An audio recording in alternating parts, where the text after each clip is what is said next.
అందుకని మనం చూసాం ఆయన లోకాన్ని ఎంతో ప్రేమించాడు కదా. అందుకని ఆ చెడ్డ వ్యక్తి గల ఆ యొక్క ప్రజలు కూడా దేవుడు ప్రేమిస్తున్నారు కాబట్టి ఆ దుష్టులు ఆ సాధన చేసి క్రియలు ఎదుట కూడా ఇర్మీయాను పంపారు. నీవు అక్కడికి వెళ్ళు, నేను నీకు తోడగున్నాను, నీవు భయపడవద్దు అని దేవుడు అతనికి వాగ్దానం ఇచ్చాడు. అయితే ఇర్మీయా దేవుని యందు విశ్వాసంతో దేవుని యొక్క వాక్యం వైపు ఆయన ప్రేమించి ఆయన దేవుని యందు విధేయత కలిగి ఉన్నాడు. చూడండి, అలాంటి విధేయత కలిగిన ఇర్మీయా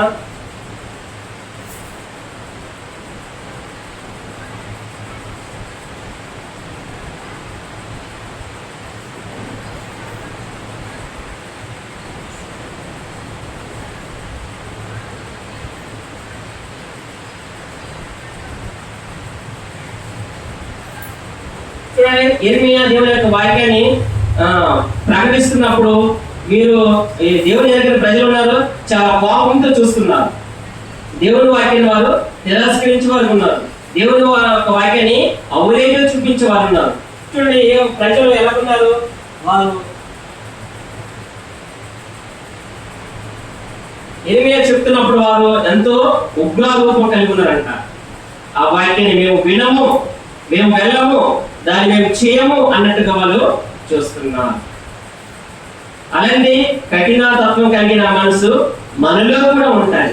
వారందరినీ ప్రేమించి దేవుని మాదిరిగా జీవించడానికి దేవుడు నిన్నను కూడా ఏర్పాటు చేస్తున్నాడు. నిన్నను కూడా దేవుని యొక్క సన్నిధిలో తీసుకొచ్చిన్నాడు. కాబట్టి ఆ నిత్యమైన వాక్యములో మనము జీవించడానికి దేవుడు నిన్నను కూడా సమకూర్చాడు.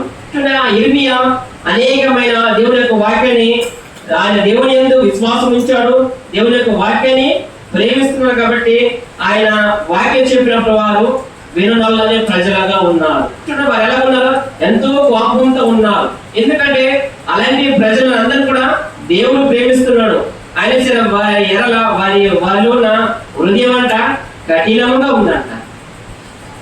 అయితే ఈయన ఒక స్నేహితుడిని దేవుడు ఏర్పాటు చేసుకున్నాడంట. చూడండి,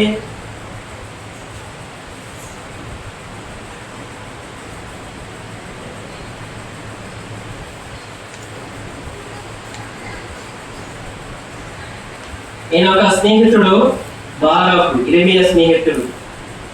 ఎందుకంటే ఆయన నేను కొన్ని మాటలు దేవుడు చెప్పిన మాటలు నేను నీకు తెలియపరుస్తాను, నీవు ఆ గ్రంథపు చుట్టలో రాసి ఆ ప్రజలకు నీవు ప్రకటించాలి, దేవుని యొక్క వాక్యాన్ని నీవు తెలియపరచాలి అనగానే ఈయన బారాకు శాస్త్రం అన్నమాట. అంటే దేవుని యొక్క వాక్యాన్ని ప్రతులను తయారు చేసేవాడిని శాస్త్రి అంటమాట. ఇందాక మనం ఒకటి చెప్పాము, ప్రవక్త అన్నది ఏమని చెప్పాము, ప్రజలకు తెలియచేయటం కదా. ఇది దేవుని యొక్క వాక్యాన్ని అంటే పత్రులను తయారు చేసేవాడిని శాస్త్రి అంటారు. చూడండి, ఈ యొక్క బాలకు ఇర్మీయా పిలిచాడు. ఇర్మీయా పిలిచి, నన్ను నిర్బంధించారు, నేను ప్రజలు వెళ్ళలేకపోతున్నాను, నేను నాకు దేవుడు చెప్పిన మాటలు చెప్తాను, నీవు గ్రంథపు చుట్టలో రాసి నీవు ప్రజల వద్దకు వాటిని వివరించాలి అనగానే ఆయన చెప్పినప్పుడు సరే అని ఈయన కూడా విధేయత చూపించాడు. దేవుని యొక్క మాటను ఆయన తోసివేయలేదు. ఈయన చెప్తే దేవుడు చెప్పినట్టే కదని ఆయన చెప్పిన మాటలన్నింటినీ కూడా ఆయన రాసి ఆ గ్రంథపు చుట్టలో రాసి వాటిని నువ్వు ప్రజలకు తెలియపరచగానే ఆయన చెప్పున్నాడు, నేను ఉపవాస దినంలో ఉన్నాను కదా, అప్పుడు ఆ ఉపవాస దినంలో నువ్వు వెళ్ళి నేను చెప్పిన ప్రతి మాటలు కూడా ఆ యొక్క ప్రజలకు తెలియపరచమని చెప్పగానే వెంటనే ఆయన ప్రజల ఎదుట వెళ్ళి దేవుని యొక్క వాక్యాన్ని ప్రకటించాడు. చూడండి, అక్కడ చాలా మంది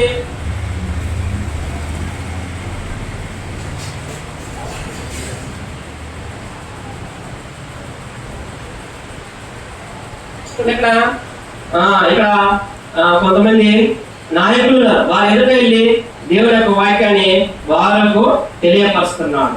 వారు శ్రద్ధగా విన్నారు, వారు దేవుని యొక్క మాటకు విధేయత చూపించారు. వారు మంచిగా ఈ వాక్యం బాగుంది, దేవుడు ఇలాగ ఉంటాడా, నిజంగా మన యొక్క పాపం తీసివేస్తాడా, ఈయనే నిజమైన దేవుడా అని వారు గ్రహించగలిగారు.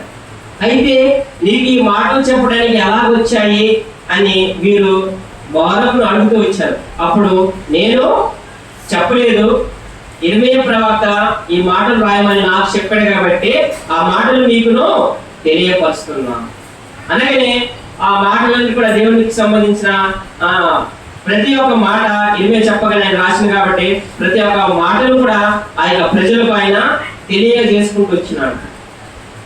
చూడండి, ఆ యొక్క వాక్యం వారు అంగీకరించాడు. ఈయనే మన పాపం కొరకు వచ్చినాడా, ఇలాంటి గొప్ప దేవుడు ఉన్నాడా, ఇలాంటి గొప్ప దేవుడు మా కొరకు వచ్చినాడా అని వారు విని వారు ఎంతో ఆశ్చర్యపోయారు. చూడండి, అక్కడ జరిగిన ఆ సంఘటనలో వారెంతో వారెంతో ఆశ్చర్యపడుకుంటూ వచ్చిన్నారు. ఆ దినములో ఆ వాక్యం విన్నారు, అనేకమైన ప్రజలు విన్నారు, వాళ్ళెంతో సంతోషపడ్డారంట. వాళ్ళకి సంతోషం కలిగింది. నిజమైన దేవుడు మా ఊరికి వచ్చినాడు, ఇలాంటి మాటలు మేము ఎప్పుడు వినలేదు, ఇలాంటి దేవుడి యొక్క వాక్యం ఇప్పుడే వింటున్నామని వారు ఎంతో సంతోషపడ్డారు. అదే సాధించని అక్కడ రాజున్నాడు కదా. ఏ రాజుని చెప్పుకున్నాము? యోసియా కుమారుడు.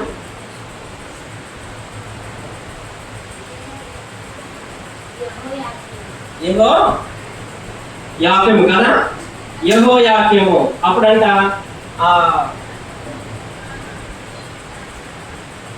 ఈయనే రాజు యెహోయాకీము బారాకు అక్కడ చెప్పిన ప్రజల సారాంశం కూడా వీరి దగ్గరకు వచ్చి రాజు దగ్గరికి వెళ్ళి తెలియపరచాలి, అక్కడ కూడా రండి అనేసరికి అప్పుడు శీతాకాలం అంట. శీతాకాలంలో జరుగుతున్న సీజన్ లో దేవుని యొక్క వాక్యాన్ని ప్రకటించడానికి రాజు దగ్గరికి తీసుకువెళ్ళారు. తీసుకువెళ్ళి చక్కగా దేవుని వాక్యం చెప్తున్నాడంట. దేవుని వాక్యం చెప్తున్నా కానీ సగం వరకు విన్నాడు బాగానే రాజు. సగం వరకు విన్నాక ఆపువేయనన్నాడు. నీకు మీరు ఏం చెప్పొద్దు, ఆపువేయనన్నాడు. అంటే అక్కడ ఆయనకి దేవుడు అంటే ఇష్టం లేదు. ఆయన చెడ్డ రాజు అని చెప్పాం కదా, ఆయన దుష్ట ఆలోచన కలిగి ఉన్నాడు, చెడ్డ ప్రవర్తన కలిగి ఉన్నాడు. కాబట్టి దేవుని వాక్యం సగం చెప్పిన తర్వాత ఆపువేయండి, ఇంకా వద్దు అన్నాడు. అనగానే ఈ ప్రక్కన ముగ్గురు వ్యక్తులు ఉన్నట్టు నాయకుడు. అయితే ఈయన చెప్పిన ఆ గ్రంథపు చుట్టూలో రాసిన దానిని ఆయన తీసుకొని ఆయన సేవకుని దగ్గర ఉన్న ఆ గ్రంథపు చుట్టను తీసుకురండి అని తీసుకొచ్చి ఆ రాజు చేతిలోగానే ఆయన దగ్గర ఒక సాకు ఉందంట.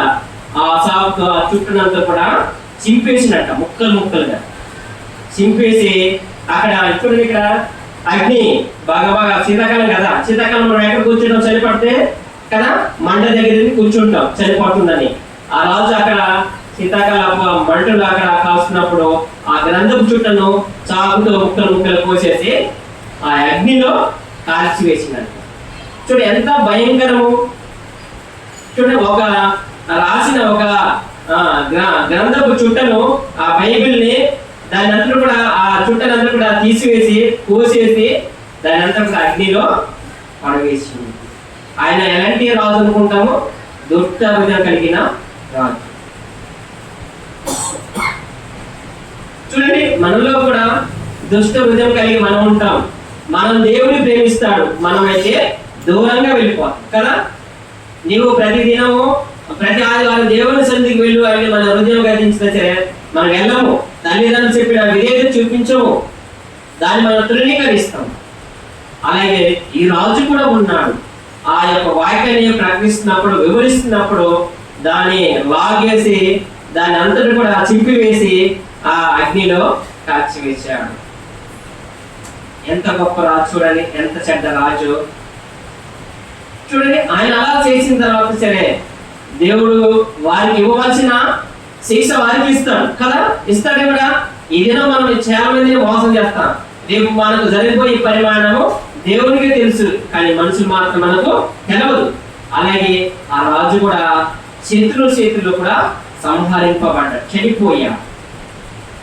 చూడండి, అలాంటి రాజు దేవుడి యొక్క వాక్యాన్ని తృణీకరించిన వాడు, అవినీతి చూపించిన వాడు ఒక దినం నా దేవుని యొక్క వాక్యాన్ని, ఆ చుట్టను తీసివేసి ఆయన అగ్నిలో పడివేసినప్పుడు, ఆయన తృణీకరించినప్పుడు, అప్పుడు బారాకు, ఇర్మియా చాలా భయపడ్డారు. అయితే మొదటగా మనం చూసాం కదా, నమ్మిన వ్యక్తులు ఉన్నారు. వారు ఏం చేశారు? వీరిద్దరిని దాక్కో పెట్టారు. మీరు బయటికి రావద్దు, మీరు అక్కడే ఉండండి, మీరు బయటకు వస్తే మిమ్మల్ని చంపేస్తారు అని వారు ఉన్నప్పుడు, అప్పుడు ఈ చుట్టను ఎప్పుడైతే ఈయన కాల్చి వేశాడో అప్పుడు మళ్ళీ దేవుడు వారితో మాట్లాడుకుంటూ ఏమైనా తెలుసా, మీరు రాసిన గ్రంథం చుట్టను మళ్ళీ తయారు చేయండి, మళ్ళీ రాయండి అని దేవుడు వారికి ఆజ్ఞాపించినప్పుడు చూడండి, అది రాయటానికి వారికి 1 సంవత్సరం కావచ్చు, దానికంటే ఎక్కువ సంవత్సరం కావచ్చు, మళ్ళీ మొదటి నుంచి రాయడానికి ఇష్టపడ్డారు. అదే మనమైతే ఏం చేస్తాము చూడండి, ఒక రికార్డ్ రాసిన తర్వాత దాన్ని మొత్తం చింపేసిననుకో మనం ఏం చేస్తాం? నేను ఇక రాయను, నేను రాయలేను, నాకు ఓపిక లేదు అని దాన్ని పడేస్తాం కదా. కానీ అక్కడ చూడండి, బారూకును ఇర్మియా అయితే అలాగా కించపరిచారా? లేదు, దేవుడు చెప్పారు కాబట్టి మళ్ళీ రాస్తామని వారు మొదటి నుంచి రాయడానికి విధేయత చూపించారు. చూడండి, అలాంటి విధేయత మన జీవితంలోని దేవుడు మనల్ని కోరుకుంటున్నాడు. చూడండి, నాకు జరిగిన చిన్న సిచ్యువేషన్ చెప్తాను.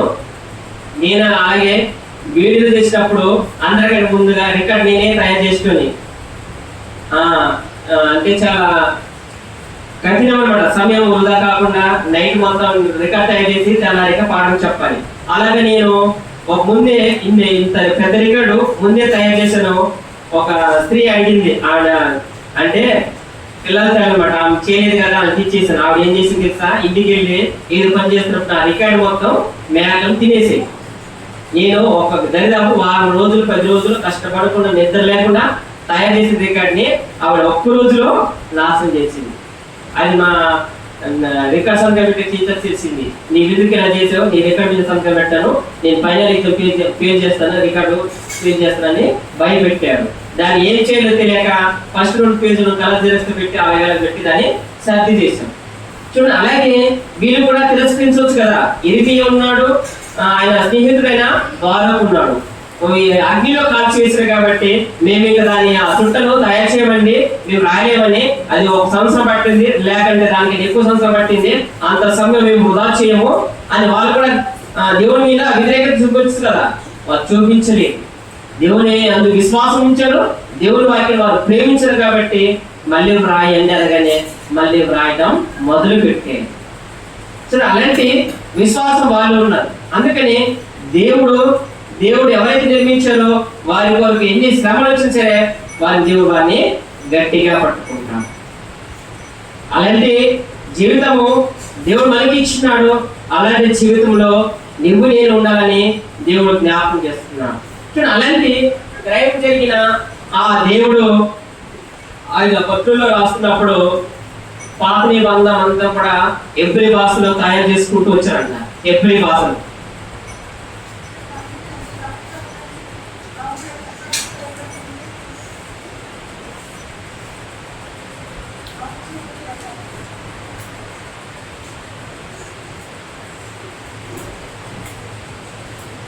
పాత నిబంధన అంతా కూడా ఎబ్రీ భాషలో తయారు చేస్తూ వచ్చారు. ప్రతి నిబంధన వచ్చిన తర్వాత గ్రీక్ భాషలో తయారు చేసుకుంటూ వచ్చారు.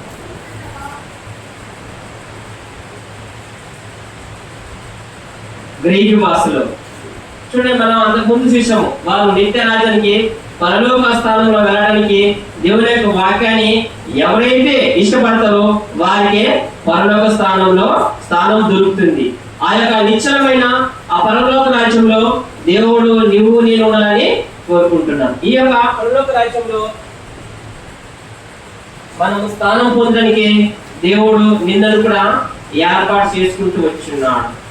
చూడండి, వారు ఆ యొక్క భాషలో రాస్తున్నప్పుడు వారందరూ కూడా దేవుని యొక్క వాక్యం వైపు వలించి వారు ఉంటున్నారు. అప్పుడు ఆ యొక్క బైబిల్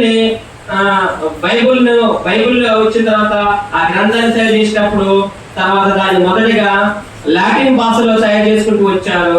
తర్వాత దాన్ని ఆంగ్ల భాషలో తర్జుమా చేసుకుంటూ వచ్చారు. సరే చూడండి, ఇప్పుడు మనకు తెలుగులో రాస్తే ఇష్టం కదా, అది హిందీలో చదువుగలుగుతామో మనకు హిందీ రాదు. అదే ఒకవేళ తమిళం వచ్చిందనుకో, తమిళం వచ్చిన అయితే తమిళం చదువుతారు కదా. అందుకని ఆ యొక్క బైబిల్ ఒక్కొక్క భాషలో దాన్ని తర్జుమా చేసుకుంటూ వచ్చినట్ట. మొదటగా లాటిన్ భాష నుంచి ఆంగ్లంలో, ఇంగ్లీష్ లో తయారు చేసుకుంటూ వచ్చారు.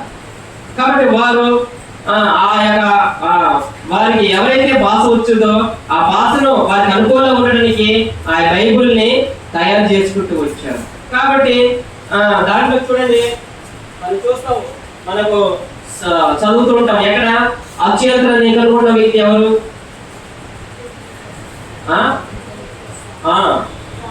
జాన్ గుటెన్బర్గ్ కదా. ఆయన మొదటిసారిగా అక్షయంత్రాన్ని తయారు చేసినప్పుడు మొదటి ముద్ర తయారు చేసింది, పత్రికని తయారు చేసింది బైబిల్ని. ఆ ప్రింట్ నుంచి తయారు చేయబడిన మొదటి ముద్ర అన్నమాట బైబిల్. చూడండి, ఆయన ముద్రలో మొదటిసారిగా ఆ యంత్రంలో మొదటిసారిగా తయారు చేసింది బైబిల్ని. దాని తర్వాత ఆయన 100 పత్రాలను కూడా తయారు చేసుకుంటూ వచ్చినమాట. చూడండి, అంత గొప్ప వ్యక్తి ఆయన జాన్ గుటెన్బర్గ్. ఆ యంత్రాన్ని తయారు చేయడానికి ఆయనకి ఎలాంటి జ్ఞానకాలు కానీ కదా. అనేకమైన వ్యక్తులు, అనేకమైన తత్వవేత్తలు, అనేకమైన వారు కూడా దేవుడి నుంచి వారు నేర్చుకున్న వారే, వారి సొంత జ్ఞానంతో కాదు, దేవుడి ఇచ్చిన జ్ఞానంతోనే వారు ఆయన అక్షంత్రాన్ని తయారు చేసి మొదటిసారిగా బైబిల్ ఆయన ముద్రించాడు. కాబట్టి ఆ యొక్క జ్ఞానం ఇచ్చింది దేవుడు. చూస్తాము గాలిలో ఎగిరే విమానాన్ని, చూడండి, దాన్ని కూడా రైట్ బ్రదర్స్, రైట్ సోదరులు, వారికి అంత జ్ఞానం ఇవ్వడానికి దేవుడు వారు నమ్మారు. కాబట్టి దేవుడి యొక్క జ్ఞానంతోనే వారు విమానాన్ని తయారు చేయగలరు. అంతే కదా. అలాంటి గొప్ప దేవుడు ఆయనను ఏర్పాటు చేసుకుంటూ వచ్చినాడు. చూడండి, ఒక వ్యక్తి ఉన్నాడు, విలియం టిండేల్ అని. ఆయన అంటే ఆ యొక్క బైబిల్ భాషలో వాటిని తర్జుమా చేయడానికి ఆయన దేవుని ఎక్కువగా ప్రేమించేవాడంట. చూడండి, మనం చూస్తాము ఎవరిని ఇప్పుడు చదువు ప్రారంభం చూస్తే సర్వేపల్లి రాధాకృష్ణ మన జరుపుకున్నారు కదా, సెప్టెంబర్ అయింది. ఆయన పిల్లలంటే ఎక్కువ ఇష్టం. అలాగే విలియం టిండేల్ అంట పేద ప్రజలంటే ఆయన చాలా ఇష్టం అంట. అంటే బీదవారు, అణిగారిన వారు, తక్కువ క్యాస్ట్కి సంబంధించిన వారు, అంటే ఇప్పుడు ఉన్న తల్లిదండ్రులు ఏమంటారు కదా, వాళ్ళకి బట్టలు లేకుండా, తిండి లేకుండా ఆహారం కొడుతున్న వాళ్ళు, అలాగా పేద ప్రజలంటే విలియం టిండేల్ అనే వ్యక్తికి చాలా ఇష్టం అంట. అలాగే ఆయన దేవుడి వాక్యం పైన కూడా అంతే ఇష్టం అంట. చాలా ఎక్కువగా దేవుడిని ప్రేమించేవాడు, దేవుని ఒక వాక్యాన్ని ప్రేమించేవాడంట. ఆయన నేను తయారు చేసిన ఆ భాషలన్నింటి కూడా ఒక వ్యక్తికి నేను కూడా అనేక మందిని తెలియపరచాలి దేవుని యొక్క వాక్యాన్ని ఆయన అనుకున్నప్పుడు అంట ఒక చిన్న బాలుడు అనే వ్యక్తి కనబడ్డాడంట.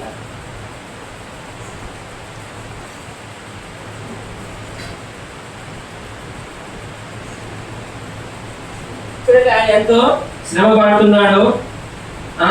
ఆయనకు నేను ఎలాగైతే దేవుని యొక్క వాక్యం నమ్మానో ఆయన కూడా తెలియపరచాలి అని ఆయన దగ్గరికి వెళ్ళి తెలియపరచుకుంటూ వచ్చినమాట. చూడండి, అలాంటి పేద ప్రజలంటే ఆయనకి ఎంతో మక్కువ, ఎంతో ఇష్టము, ఎంతో మమకారం. అదే టైంలో దేవుని యొక్క వాక్యాన్ని ప్రేమించడం, దేవుని యందు విశ్వాసం ఉంచడం, దేవుని యందు విధేయత కూడా అంతే సమయం కేటాయించేవాడు.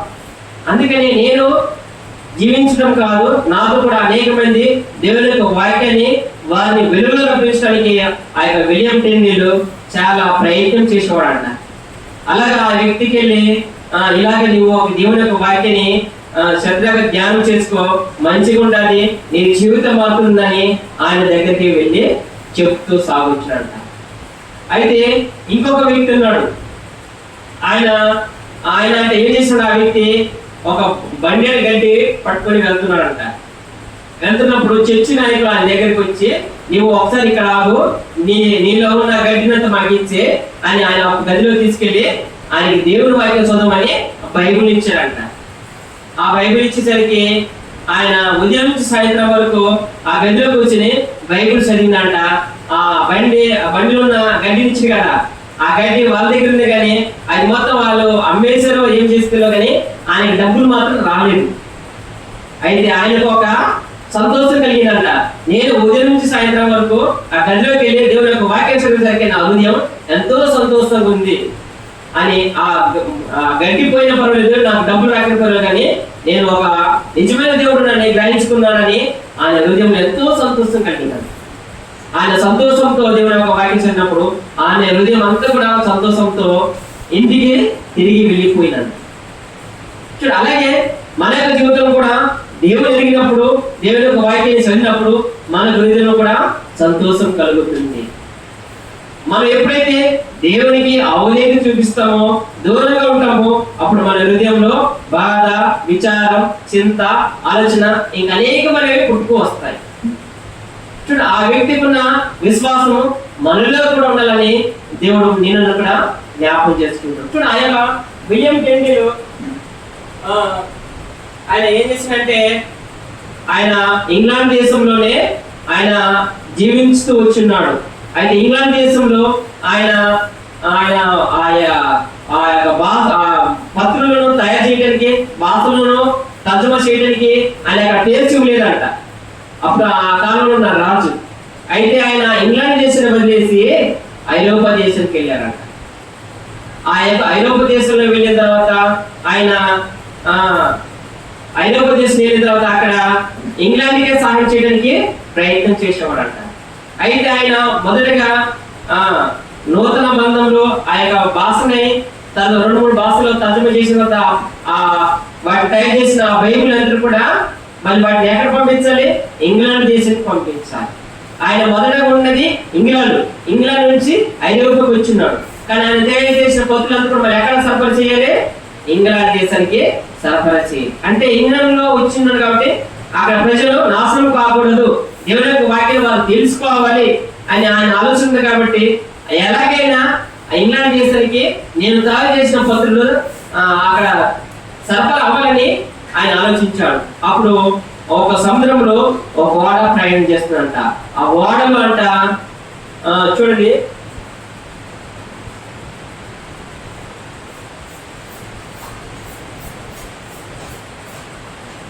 ఆ ఓడలో ఇక్కడ ఉన్న చూడండి దూది ఉందంట. ఆ ఓడలో దూది ప్యాకింగ్ చేసి ఆ ఓడలో సరఫరా చేస్తున్నాం. దాంట్లో రోత్నే బంధన తయారు చేసిన ఆ పత్తులంతా కూడా ఆ ఓడలో పెట్టేసినమాట, ఎవరికి తెలియకోకుండా.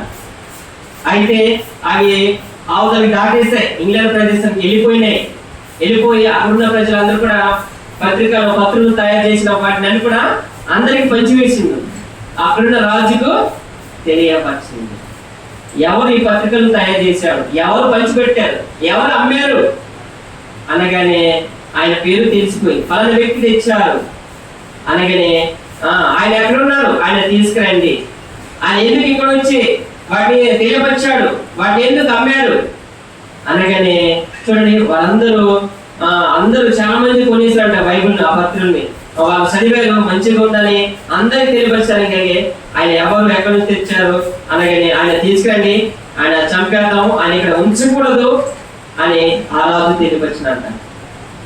అయితే ఆయనను ఏం చేశారంట, ఆయన ఇక్కడ ఉంచకూడదని ఒక చీకటి గదిలో బంధించారంట.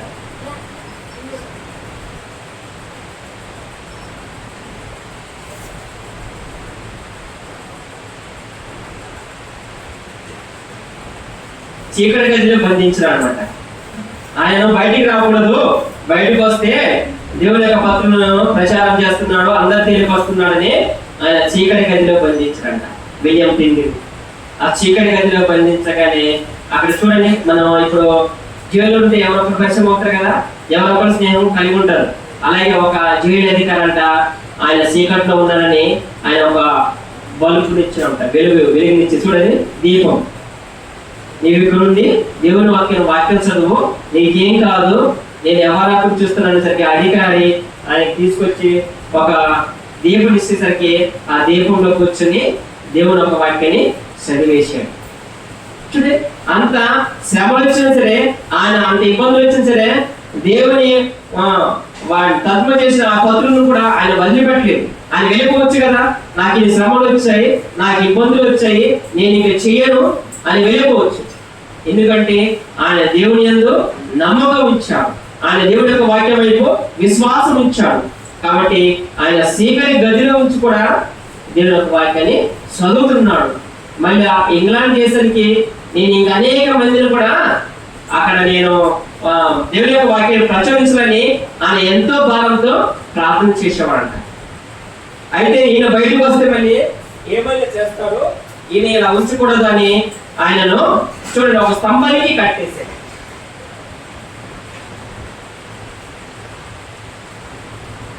చూడండి ఎక్కడ కట్టేశారు, ఎక్కడ కట్టేశారు? స్తంభానికి గట్టిగా కట్టేశారు. స్తంభానికి కట్టేసి ఈయన మళ్ళీ బయటికి రాకూడదు, ఎన్ని చేసిన సరే ఈయన ప్రచురింపజేస్తున్నాడు, ఈయన ఇలా ఉంచకూడదు అని వారు ఒక స్తంభానికి గట్టిగా కట్టేశారు. కట్టేసిన తర్వాత అప్పుడు రాజుగారు ఒకటే చెప్పారంట, ఈయన లాస్ట్ కోరిక ఏమైనా ఉందేమో అడగమానండి, ఈయన చంపేద్దాము అనగానే ఆయన అడిగినప్పుడు ఒకటే చెప్పాడంట, ఏమని? ఇంగ్లాండ్ ఉన్న ప్రజలందరూ కూడా దేవుని యొక్క వాక్యము అందరికి అందలేక నేను ప్రార్థన చేశాను అని ఆయన చెప్పిండు. ఆయన అప్పటికి ఆయనను చంపేశారు. ఆయన ప్రార్థన చేసిన కాబట్టి ఇంగ్లాండ్ దేశం అంతా కూడా దేవుని యొక్క వాక్యం అందింది. చూడండి, అలాంటి గొప్ప వ్యక్తి అనేక శ్రమలు వచ్చినా, అనేక ఇబ్బందులు వచ్చినా ఆయన అన్నిటిని ఓర్చుకున్నాడు. దేవుని యందు విశ్వాసం ఉంచారు కాబట్టి ఆయన యందు విశ్వాసం ఉంచడం ద్వారా ఆ దేశం అంతా కూడా రక్షణ పొందింది. చూడండి, అలాగే మన యొక్క జీవితంలో కూడా దేవుడు మనం ఎలాంటి పాపం చేసినా, చెడు మార్గంకి వెళ్ళినా, అనేకమైన తప్పులు చేసినా మన తప్పును ఆయన తీసివేయడానికి సిద్ధంగా ఉన్నాడు. కాబట్టి మన యొక్క జీవితాన్ని మార్చడానికి ఆయన వచ్చాడు. మన యొక్క జీవితాన్ని మార్చడానికే ఆయన వచ్చాడు. ఆ నిత్యమైన రాజ్యంలోనే ప్రవేశం పొందడానికి ఆయన నీకు నాకు ఏర్పాటు చేస్తున్నాడు. ఆ రాజ్యంలో వెళ్ళడానికి మనం సిద్ధపాటు కలిగి ఉన్నామా లేదా? చూడే, అందుకని ఆయన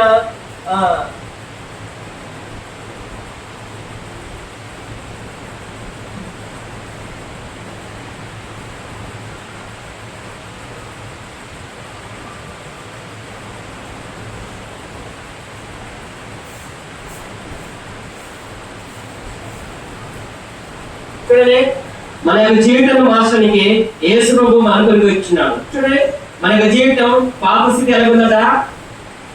చూడండి, ఎలాంటి హృదయం కలిగి ఉన్నాము కదా? నల్లని హృదయం, చెడు ప్రవర్తన, దుష్టుల ఆలోచన కలిగి జీవిస్తున్నాం.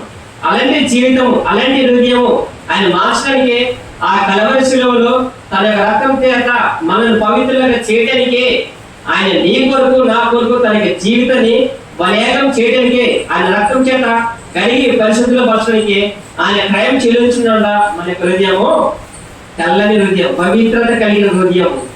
చూడండి, కీర్తనలో రాసుకొచ్చాడు. చూడండి, కీర్తనల గ్రంథము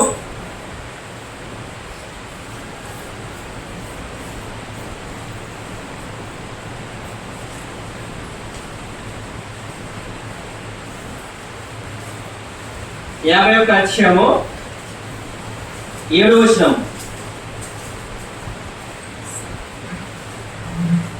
కీర్తనలు 51:7. నేను పవిత్రుడనగునట్లు హిస్సోపుతో నా పాపం పరిహరింపుము, హిమము కంటేను నేను తెల్లగా ఉన్నట్లు నీవు నన్ను కడుగు. చూడండి, హిమము కంటే తెల్లగా ఉన్నట్లు నీవు నన్ను అడుగు. చూడండి, మన యొక్క పాత హృదయము, దుష్ట హృదయం కలిగిన జీవిస్తున్న మన యొక్క జీవితము పతనమైన స్థితిలో ఉన్న మన యొక్క హృదయం కలిగిన ఆ జీవితం కొరకు ఆయన కలవరి శిలువలో తన యొక్క రక్తం చేత కలిగి మనల్ని పవిత్రులుగా చేస్తున్నాడు. కాబట్టి అలాంటి ప్రాణ త్యాగం చేసిన దేవుడు మన కొరకు వచ్చిన కాబట్టి మనం ఏం చేస్తున్నాం? మనము దేవుడు మన కొరకు వచ్చినాడు, మన కొరకు ఆయన నిత్యమైన వాక్యం ఇచ్చాడు, నిత్యమైన వెలుగు ఇచ్చాడు. ఆ యొక్క వెలుగులోకి మనం జీవించగలగాలి. మనలో ఉన్న పాత స్వభావము, పాత జీవితాన్ని విడిచిపెట్టి ఆయన మన కొరకు తన యొక్క ప్రాణాన్ని అప్పగించాడు. కల్వరి శిలలో తన రక్తం చేత చిందించిన రీతిని బట్టి మనం పవిత్రత కలిగి జీవిస్తాం కాబట్టి అలాంటి పవిత్రమైన స్థానంలో నువ్వు నేను కూడా ఉండాలని దేవుడు నిన్ను కూడా కోరుకుంటున్నాడు. చూడండి, ఈ రోజు మన కంఠత వాక్యము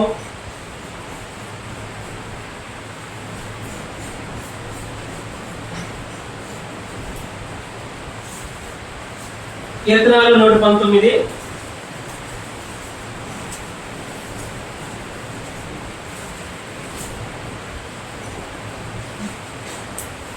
89వ వచనము. కీర్తనలు 119:89. యెహోవా నీ వాక్యము ఆకాశమందు నిత్యము నిలకడగా ఉన్నది, నీ విశ్వాసము తరతరములుండును. నీవు భూమిని స్థాపించితివి, అది స్థిరము. చాలా మనకు కంఠత వాక్యం 89. యెహోవా నీ వాక్యము ఆకాశమందు నిత్యము నిలకడగా ఉన్నది. చూడండి, ఆకాశమందు దేవుని యొక్క వాక్యము నిలకడగా ఉన్నది. అది ఎప్పుడు చెదిరిపోదు, అది ఎప్పుడు నశింపదు. దేవుని యొక్క వాక్యము చేత ఎవరైతే అవైతే చూపించారో వారి జీవితాలు అయితే నాశనమైపోయినాయి, వారి యొక్క జీవితము నాశనమైపోయినాయి. కానీ దేవుని యొక్క వాక్యము ప్రేమించిన వారిని, దేవుని యందు విశ్వాసించిన వారి యొక్క జీవితము స్థిరంగా ఉన్నది. అలాంటి స్థిరత్వంలో దేవుడు నిన్ను కూడా ఏర్పాటు చేస్తున్నాడు. కాబట్టి మనం వాక్యాన్ని ప్రేమించాలి, వాక్యంలో ఉన్న సారాంశాన్ని తెలుసుకోవాలి.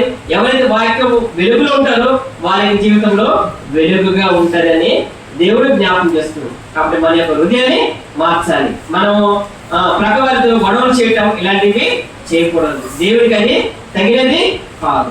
ఇలాంటి హృదయం కలిగి, తెల్లని హృదయం కలిగి, పవిత్రమైన హృదయం కలిగి మనము జీవించాలని దేవుడు నిన్ను కూడా కోరుకుంటున్నాడు. ఇచ్చిన సమయాన్ని దేవుడు దీవించును గాక.